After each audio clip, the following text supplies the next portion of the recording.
friends, welcome to this module on Jstl and EL. This is the first part of the module. We will be having this Jstl and EL being covered in two modules. Okay. In the earlier modules, in the previous modules, we have been looking at JSP, the various kinds of elements going into a JSP. When we started by covering the scripting elements, the basic scripting elements like scriptlet, expressions, declarations. Then we had seen about the standard tags, action tags which can be included, fine. And then in the last few modules we had seen about the use of a custom tag. You can build a tag library and then you can use your own, you can create your own custom tags and then use them in this library.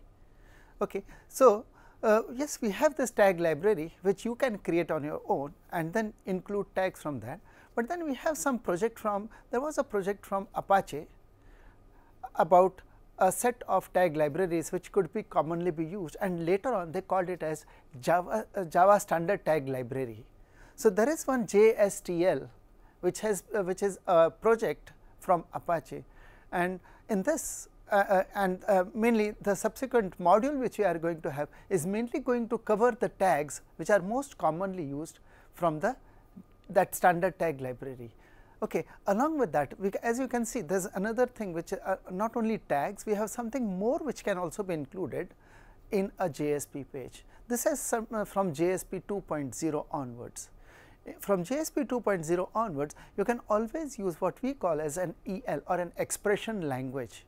So, another new component which another new thing which can be used within a JSP is the expression language. Let us first talk about this expression language and then we will move on to the JSTL. The two are linked, fine, because the JSTL and EL are very much linked to each other, because it is in this JSTL we have got lots of these tags in this library, and most of these tags use dynamic attributes. They have lot of dynamic attributes, and for these attributes the expression language is something which is very commonly a handy tool to be used there, fine. So, let us try to understand what is this expression language about. So, in expression language, yes, the syntax for an expression language is nothing but, if you want to include in any JSP, you can put this dollar braces, and within braces you have an expression. So, dollar and in braces you can write an expression. So, that is what we call as an EL, expression language. Okay. So, now in JSP you can also include a expression language. Okay. Now, what is this expression inside my expression language? When I say dollar braces and then said, oh, within braces I can use an expression. Okay. This expression, the syntax for the expression is saying you can have an identifier over there. What is allowed here? Any Java identifier. The syntax, its syntax file is any Java identifier. What is most commonly used here? What is available to this expression language? In the expression language, to make things much simpler, instead of starting to use those JSP colon use bean and then having to write those JSP colon get property, those kind of things. Oh, we do not even need any of those things, we do not need them anymore, we do not need JSP colon use bean and then saying JSP colon get property. Any bean, any attribute available in any of the scopes can directly be used. Okay. But yes, of course, that whatever the name of that attribute, fine, that name of the attribute available in those scopes should be a valid Java identifier. It should follow the syntax of a Java identifier, then it can be used in your expression language straight away, fine. There are, okay, so we have identifiers, okay. Not only in this you can use those as identifiers, we use those the various attributes available in those scopes, that is something which you can directly use, the objects available using which are there available as attributes in your any of those 4 scopes. We understand what are those 4 standard scopes: the page scope, the request scope, the session scope and the application scope. So, any attribute available there, you can get hold of it by straight away using them inside your expression. So, dollar braces, no, you do not need to put them in double quotes, straight away whatever is the name of the attribute, provided that attribute name is a valid Java identifier. Fine. Okay. So, that is something which can be done straight away. So, that is something which you can use in your expression. Another thing which is available for use in the expression is we got some implicit objects which any expression language can use. So, we got a set of implicit objects, we will be referring to those objects, we will be listing out what are all those objects later on, fine, but that is something which can also be used here. Okay. So, expression language, the expression in my expression language can be a identifier. Then along with this you can also make use of operators. Fine. There are operators, those standard operators which we normally have. We have those arithmetic operators. Fine. So, you can use those plus, minus, multiplication, division. Okay. So, plus, minus, multiply, that star, asterisk and a slash for the divide. Now, again because of the slash being used so much in HTML and it has its own usage in HTML, right. So, because of that reason another form of this operator is available. Instead of saying slash, you could just say div, fine, you can use that also, fine, that may be more convenient, fine. So, that does not make fine, it should require some escaping to be done, okay, fine. And then the modulus operator. So, either you use percentage or you can also write MOD, fine. So, that way we have those arithmetic operators, fine. So, you can in your expression you can use identifiers and then you can have them, you can also start making use of the operators, and one of those set of operators is the arithmetic operators.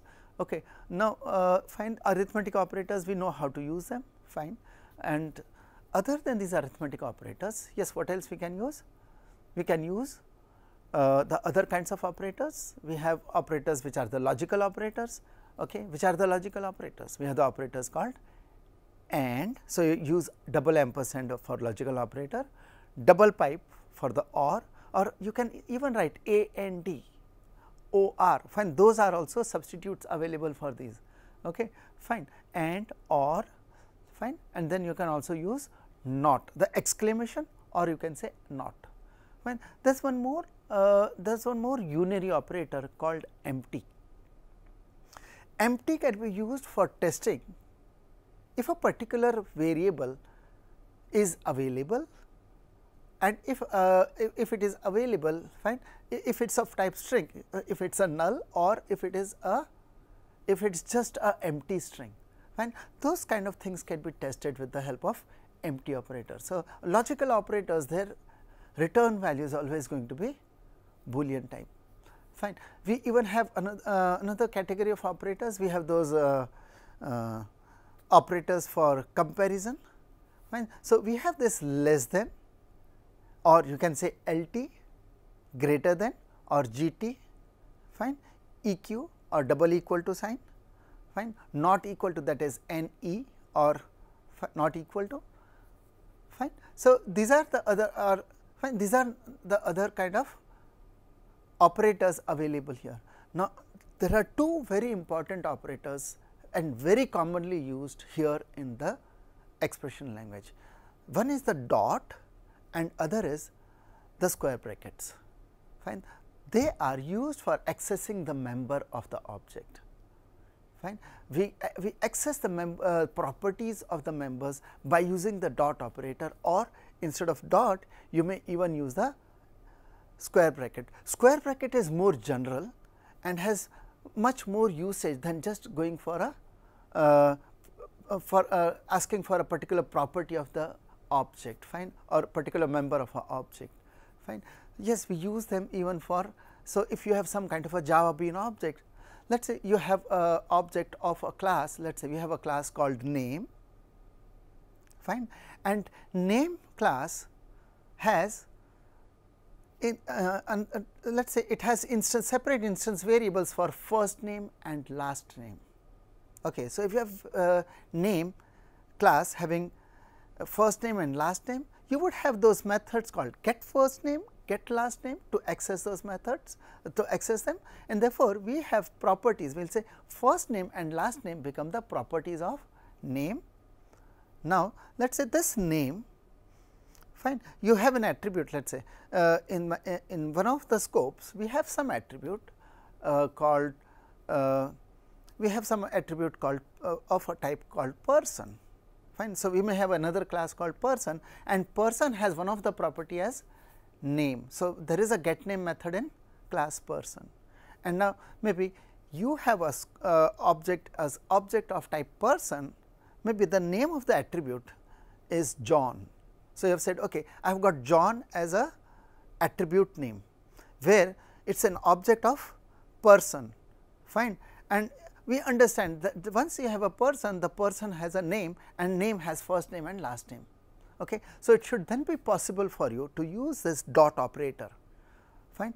How we use the dot operator here is, we will say dollar braces and then we can say John to get hold of the attribute object, fine. We get them by name, but you do not have to put in double quotes, fine. So, dollar braces John dot name, because John has a method called person has a method called getName. Therefore, you can just say name dot name in turn has the method called first name get first name. So, we can say John dot name dot first name. That is how you can get hold of the first name of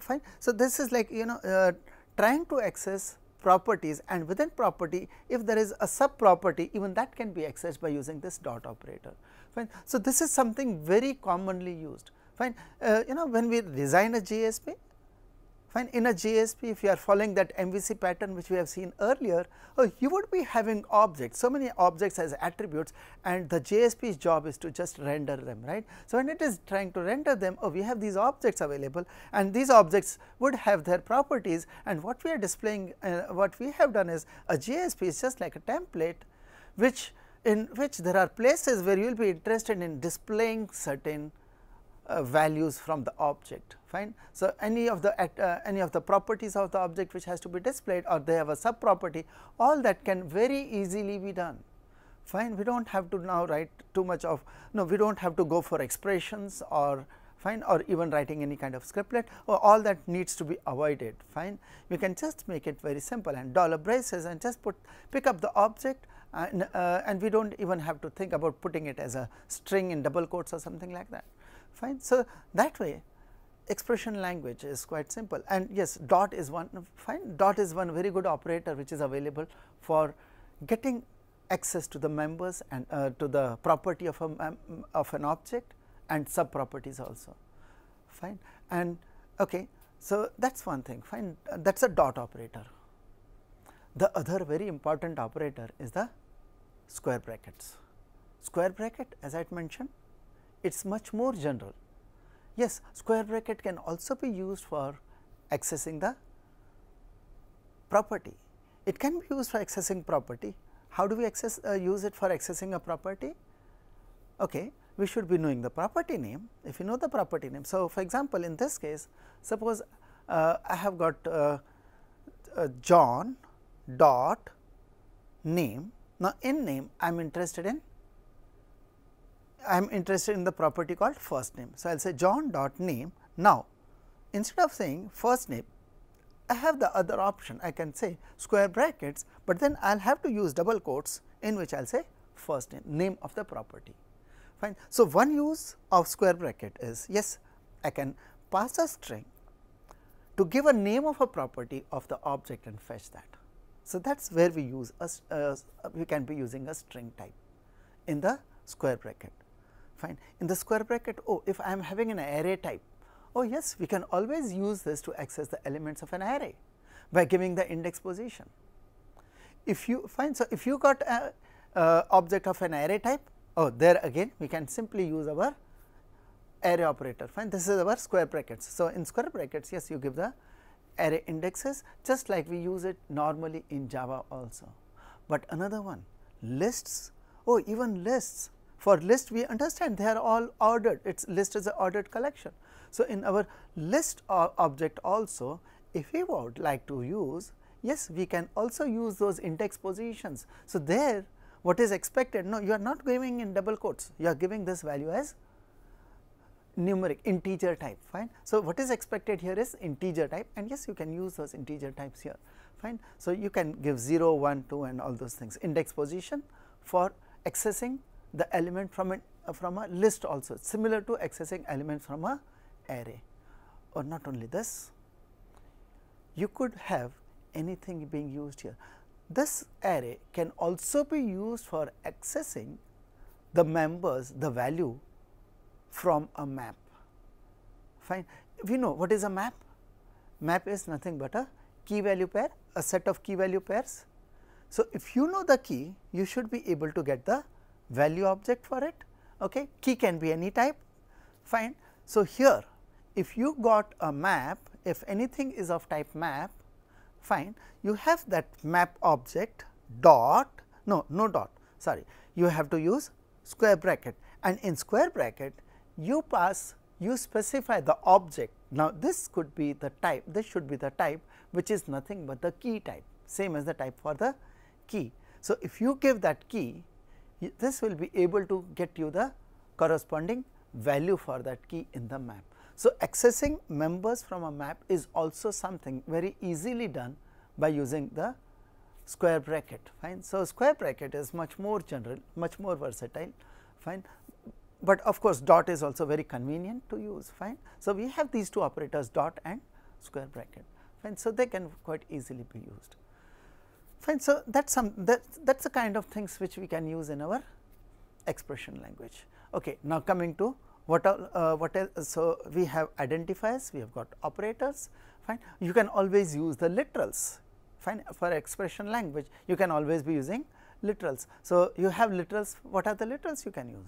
We have all the literals, like we have the null, we have the literal true and false for the Boolean type. We can use literals of type string, we can use literals of type floating point. Floating point means, yes, you will be using them as of type double, not the float, do not put that f there, fine. And again int only, do not put L or the long type, you will have integer type only available as literals. So, that is something which you can use in your expression language, fine. So, that is what goes in a expression language, okay. And those implicit objects, fine. Now, let us talk about the various kinds of implicit objects which are available to us in our expression language, fine. So, in our expression, fine, implicit objects are available. So, which are the implicit objects? We have implicit objects, most of these implicit objects, okay, except for one of them, all of them are of type map, okay. So, let us start with the first one of them. We have a implicit object for many times you are interested in knowing cookies, right. So, we have an implicit object called cookie, fine, lowercase c, fine, it is all fine, cookie, it is not plural, okay, simply cookie. So, cookie is nothing but a map object which is available, it is an implicit object, fine. So, if I want to get a cookie, yes, I can get cookie. Now, this is a map which maps a cookie name with the corresponding cookie object, it is not the cookie name and the cookie value, it is a cookie name and the corresponding cookie object, fine. So, if you want to get the value of a cookie, but a value of a cookie with a particular name, fine, what you can do? You can say cookie in square bracket, because it is a map, fine. For map we use square bracket to access it. In square bracket you can just use in double quotes, give the name of the cookie name, square bracket over. So, that is my object of cookie, fine, and on that cookie I can say dot and I can just say value, because we have the method called, because what will be the type for cookie dot cookie and square bracket, when I put some cookie name, that string, it would be a string, when I put that, the type of object here is a cookie, and on cookie we have the get name and get value methods.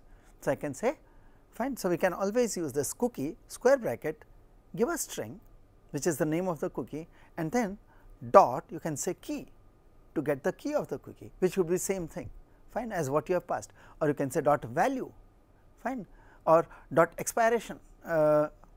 So, any attribute of the cookie can be accessed, fine. If you have a getter method, you can access that, fine. So, dot and yes, after this square bracket, then put a dot and fetch the corresponding property of the cookie also. fine. Cookie has name, value, those are the properties of cookie, fine. So, cookie is one particular map which is available. Okay. What else do we have? Fine. Okay. So, what we normally will also, so one is cookie, right. So, that is one implicit object. Another implicit object would be for getting hold of the init. Let us say we want to know the context parameter, fine, any of those context parameters. So, we got this method called we got this object called init param, fine. When we use this init param, yes, it can be used for accessing the initialization parameter of my application.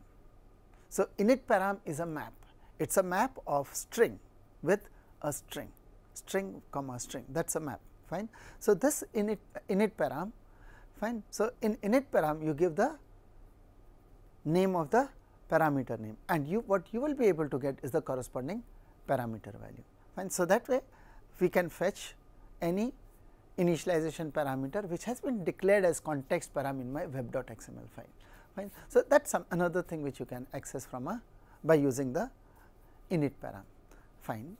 Okay. When we have a request coming from the client, fine, because of course, when we have a JSP which is active, fine, there is a request which has already come from the client. So, when the request has come from the client, the request has got lot of headers, fine. Oh, we want to access the headers. So, we have a implicit object called header.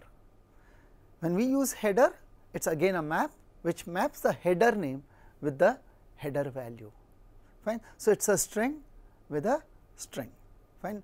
String would be header name, the corresponding it is, so key is the header name, the corresponding value object is the headers corresponding header value, fine. It may be giving you a null in case there is no such header available in the request, fine. Or another one, we understand that for the same header there can be multiple values, fine.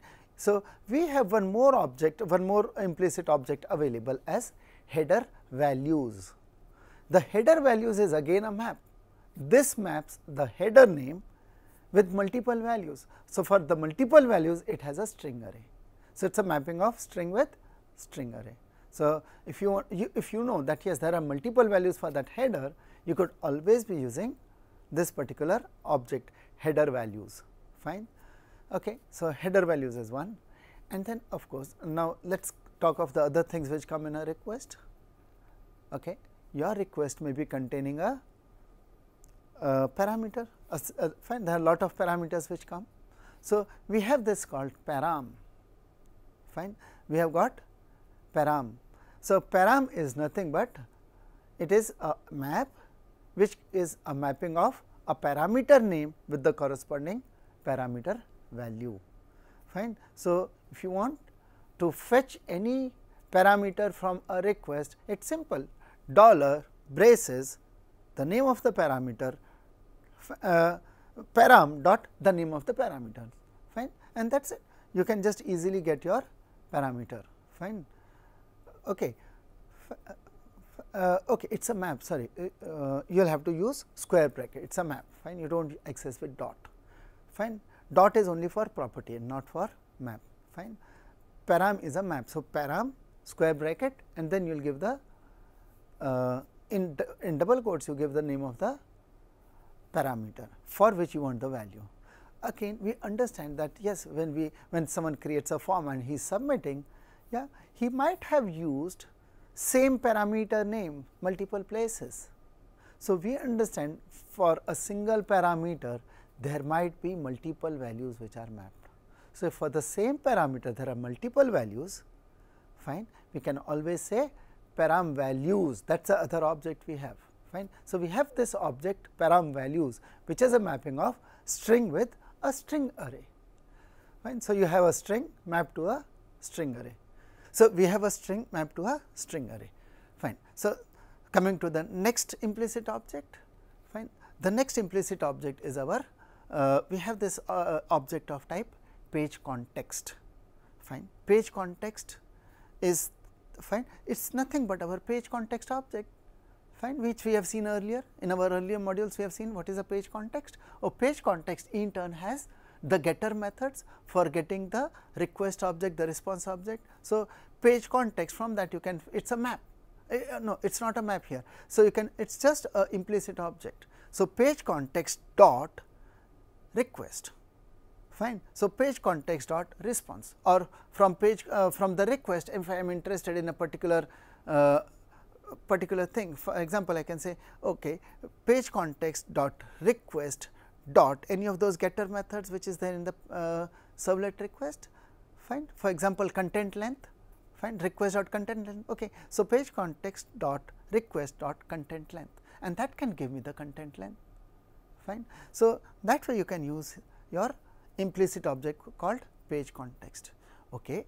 Now, another thing, see, I had mentioned when I talked about using the objects from the scopes, any of those 4 scopes, we can use those objects directly. Dollar braces, it has to be an identifier. Or what if the attribute name is not a valid identifier? Fine. If someone has used an attribute name and he has used a space or maybe a hyphen, fine. Oh, we can't use the, we can't directly put dollar braces and put such a, we can't fetch such an object straight away. Oh, for that reason, fine, to fetch object from any of the scopes for all the 4 scopes, fine, we have the page scope, request scope, we have the session scope, and we have the application scope. So, there are these 4 scopes, and these 4 scopes are available as map objects. It is a map of a string which is the name mapped to the corresponding map is fine, name corresponding, and to the name it is the corresponding object. So, the type here is the type of the attribute object which you have, fine. So, you will have, you can use these scope objects, fine. So, for example, dollar braces request scope dot, no dot, sorry, request scope, and in square bracket, because it is a map, we will use square bracket, fine. In double quotes, I can give the name, and this name need not be a identifier, valid identifier kind. So, it is nothing but the attribute name, and some attribute, someone may have not set the attribute name to be a valid identifier, but still I would be able to access such objects by using these scope objects, fine. So, that is why we have these 4 scope objects also, fine. So, those were the implicit objects which are available in our expression language, fine. Okay. So, that is what we have in this particular module, fine. So, this module has mainly covered what is known as the expression language, but these are the things which will be very easily be used along with the Jstl, the standard tag library which we have, fine. The next module is going to be covering about the mainly about the most commonly used tag library, fine. There are many things in the tag library, but we will be covering only those things which are most commonly used, fine. See, we will be following MVC pattern, and from that point of view we will be covering the things, fine. So, that is the thing for this module. Thank you. This module, thank you. This module, thank you. This module, thank you. This module, thank you.